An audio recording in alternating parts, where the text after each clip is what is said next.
What slumbers at the back of your closet? You can let your sewing machine slumber at the back of your closet, taking up space, mocking you, or you can tame the beast. Make it work for you, not against you. You have to learn the language of sewing machines before you can get it to do your bidding. Once you learn the language of your sewing machine, you're one step closer to making your own clothes and, having it do your bidding. The best way to learn how to sew is to start simple. So today the goal is just learning how to set up the sewing machine. Once you feel more comfortable with all the steps we're going to cover, you can then go and start making things. In fact, it's better to enter into any sewing project with I wonder what's going to happen. Let's experiment, rather than it has to be this way or I am going to explode into flames. This experiment today will help you discover what kind of sewist you are. Do you like the in-depth projects with lots of steps, or do you like quick projects that have easy wins like me? Let me know in the comments after you've gone through this process. Our first step is going to be reading the hieroglyphics on the sewing machine. Get your machine manual ready just in case your sewing machine looks a lot different from mine, but I'm pretty sure with all of my experience that I've had, our machines will be close enough. Once I was able to figure out the different hieroglyphics and what they mean and how a sewing machine is supposed to be set up, it was amazing. It makes the sewing experience so much better when you know the why behind everything. I was able to sew on different machines with ease. What I want you to do first is look at your sewing machine and find something that looks like a straight stitch or a Z. On my machine, which is a Bernina 1008, I've got this kind of ziggy-zaggy thing right here that's telling me this part of my machine affects the kind of stitch I have. So what I'm looking for is a zigzag and a straight stitch. And this is my stitch selector because I've read this hieroglyphic. I know, oh, that's for zigzag. And as I fiddle with this stitch selection, you can see here my needle shifts around. So I'm going to leave this at 0 because I don't want a zigzag right now. I want a straight stitch. This information right here, this is just for needle position. If I twist this, it has to do with where the needle is. Most of the time I just leave mine uppy downy. Uppy downy is a technical term. On my machine, I have a buttonhole maker set in here. So this looks like a buttonhole. It's for buttonholes, right? As a beginning sewist, my recommendation is to avoid making a buttonhole before you do anything else. Let's master the straight stitch first. So you can see here, this has some information and a little dial here. See if you can find that on your machine. This looks like a U-turn. So that's the hieroglyphics for a U-turn. So if I lift this up and hold it, my machine will sew in reverse. If I drop it back down, it'll go into straight stitch. Now, universally, it is understood that any kind of normal stitch length will be about 2.5. And you can see here, the stitches are very small. Down here, the stitches are very big. So this would be very big stitches. And if you wheel it back up, it's very small stitches. And you can see it's got this funky little bars close together. It just means that it's more like a satin stitch. The stitches will be very close together. The ones, it's micro stitches. It's very, very tiny. You hate yourself and you hate the world. And if you sew on big stitches, you just want to punk everybody, or you're basting something together. I like to sew at 2.5. That's kind of universally accepted as the length to stitch. On all machines I've found, it's 2.5. If you take a look at the side of the machine here, we've got this big knob. It controls the needle position. So you've got this needle going up and down, and you can see as the machine goes through a stitch, I'll have this little guy come out. The needle goes up and down. Look, my thread is getting all tangled up. It's fine. And then that guy goes up and down into the machine, back out again. So the flywheel controls the thread uptake lever, which looks like a dinosaur to me. So I usually call it a dinosaur. rather than having to say, oh, the thread uptake lever every time. So your dinosaur controls the thread going up and down.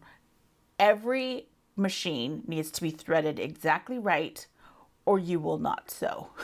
There's no getting around it. It's just everything needs to be in the right place at the right time in order for all of the mechanics to work perfectly. So there's something on the top of my machine. This little knob here, it's tension control.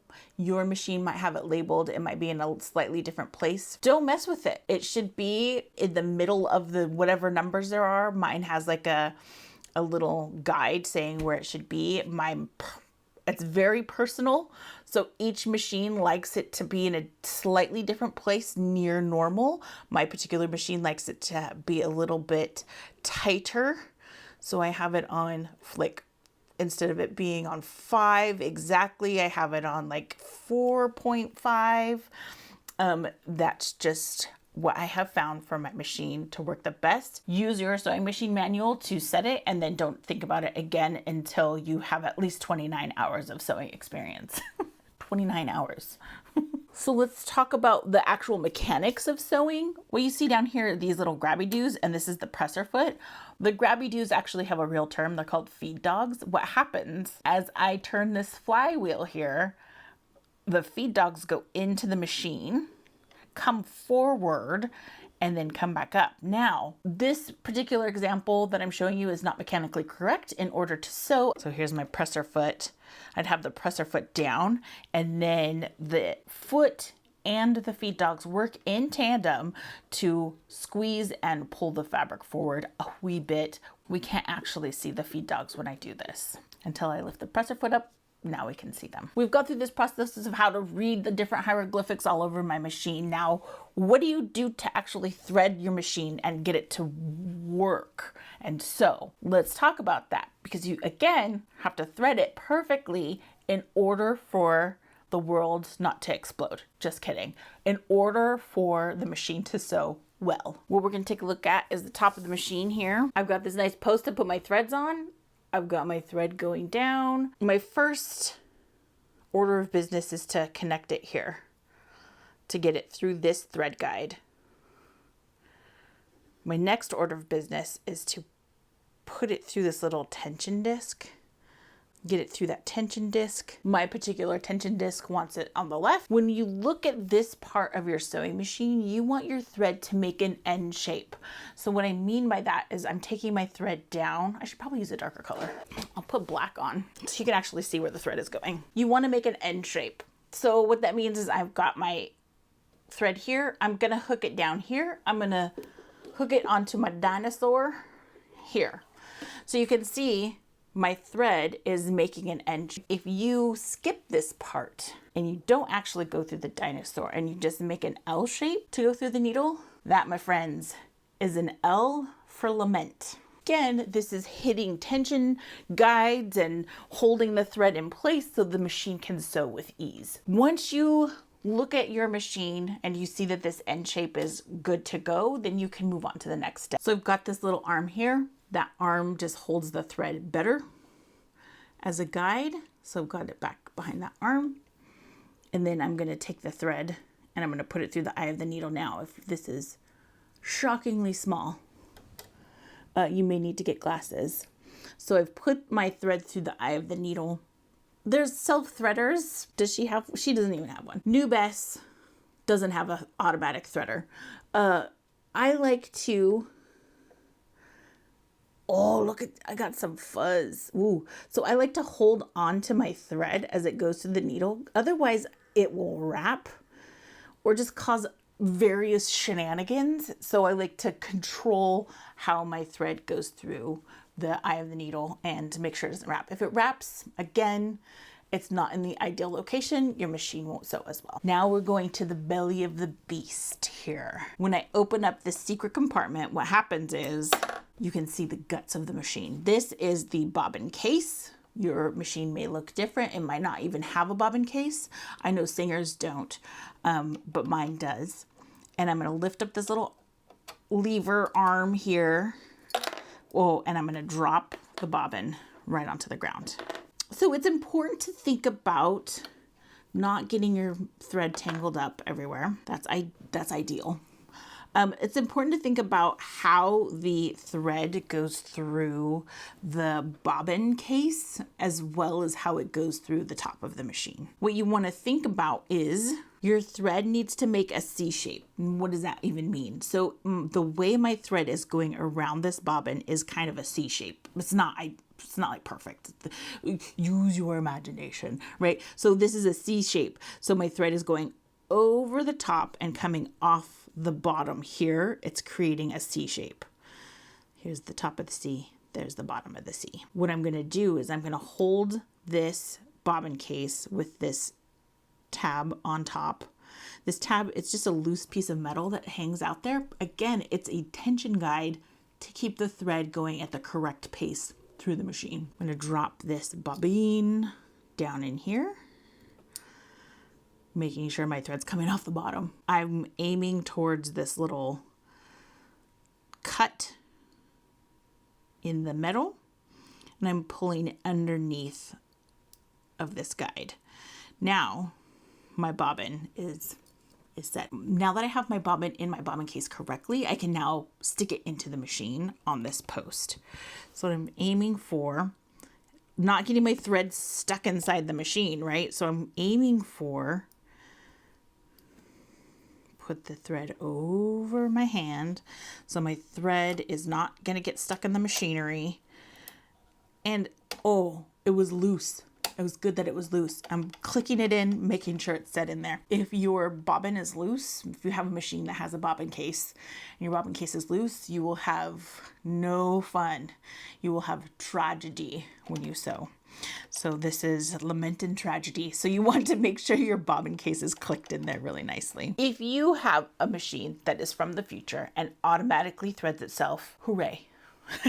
I do not live in that world. New Best is still pretty old. They stopped making this model of Bernina, and I'm really sad because it's my favorite kind. I'll live. I've got 2 of these. The thread that's through the eye of the needle, I'm gonna hold while we do this. You wanna hold this not too loose, not too tight, just right. It's like Goldilocks. So you're gonna hold this Goldilocks. I'm grabbing a hold of my flywheel. Your flywheel always goes towards yourself. So I'm gonna take a hold of this. Unless your machine tells you otherwise, but pretty much all machines I've come across have said, I'm going into the machine. Maybe I can get my flashlight in here so you can see what's happening. Look at that. What I'm doing, my dinosaur is coming down. My thread, look at that. All the machinery parts are like doing stuff inside the machine. My thread is starting to come across. I don't know if you can see that. It's starting to come across. Once my dinosaur is back in the up position, I can then gently pull, but most of the time it comes up on its own like I just did on this, and it pops right out. So I'm going to pull my bobbin thread out. Now you've got this mess on top of the foot.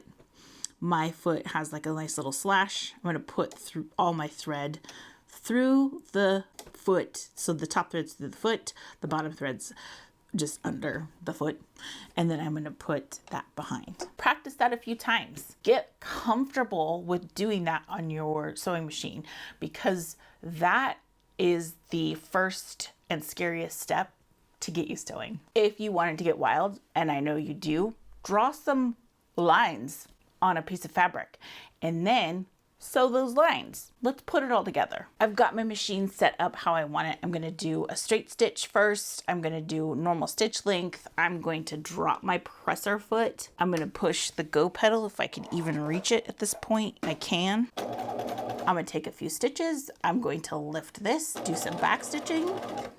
Seems pretty okay. There's a divot in the foot, and using that divot, I'm sewing on the line, just letting the machine take the fabric. I'm not holding it too close or too, that wasn't pretty too close. I'm just holding it here. I'm gonna get to the end of this stitch, back stitch. Do that a couple times and you'll be ready to go. In order to remove my work, what I'm going to do is make sure my dinosaur is in the top position, lift my presser foot, my lever is at the back, and then I'm going to pull my work out, holding on to the threads and everything. I have a magic cutter on the side of my machine, so I'm just using the magic cutter. So this is the top thread. we threaded it with black. This is the bottom thread. We threaded it. Well, I threaded it. Oh, I've got some thread art there. Ooh, I should have held my threads while I started. That's just a particular quirk of sewing on a Bernina. When you first sew, probably should hold on to your threads for the first couple stitches. I didn't, and so now I have a beautiful thread art at the back. And then it's pretty hard to see, but you can see the thread blend. Here's pretty nice. A seam end that actually looks nice. Next week we'll put this all together and make a little bag. Who doesn't love a little bag?